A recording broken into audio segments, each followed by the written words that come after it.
Could have been really bad for everyone on that plane. I want to show you some video. It's 9 minutes of terror. Passengers braced themselves in case of a crash. Many just saw a ball of fire outside of their windows. Good evening, I'm Tracy Hutchins. And I'm Stephanie Fisher. This exclusive video shows how violently the Spirit Airlines plane was shaking after one of the engines exploded in midair. The Airbus A319 took off from Dallas. It was headed here to Atlanta. The passenger who took this video was on his way home. CBS Atlanta's Mike Beluska joins us now with more on a story that you saw here first. And Mike, incredible video, but it captures just a fraction of the time after the engine exploded. Stephanie, just a short period of time, and it's the video you only see here. It's only about 9 minutes long, but it took roughly 30 minutes for the pilot to turn around and land safely in Dallas. A passenger we spoke to says for that entire time, he was waiting to die. All of a sudden, there was a bang, and it thud, thud, thud, thud, and then a boom in flames.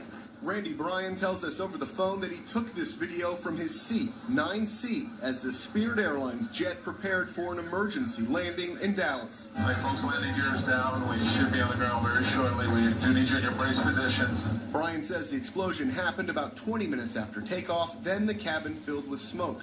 Once the smoke cleared, passengers were in for 30 minutes of intense turbulence. The metal flapping outside and the vibrations were scary.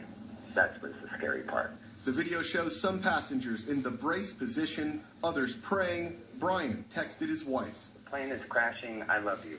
Imagine this full of smoke where you can barely see after seeing a big explosion outside the plane. We showed Bryan's video to Flight 165 passengers Casey Rogers and Fred Edwards. Just a few minutes was too much. It's almost making me sick to my stomach again. You don't have to watch anymore if you don't want to. It was close, man. That was close. The two passengers we spoke to came to Atlanta on a business trip. They've been selling RVs like this one. They won't even be home until maybe Monday or Tuesday next week. It's hard. I want to see them. I've been talking to my wife and kids every day, 3 or 4 times a day on FaceTime. Hours after the emergency landing, Spirit Airlines released a statement that read, quote, "The captain received an indication of a possible mechanical issue. Following procedure and as a safety precaution, the plane returned to DFW." Rogers and Edwards don't want to see the video again, but are glad it exists. They say they're disappointed in how Spirit downplayed the explosion. I couldn't believe it. I was just like almost laughed to death. Well, when you see fire on the outside of your plane and it shaking that bad, if you call that minor, that's not minor. That's serious.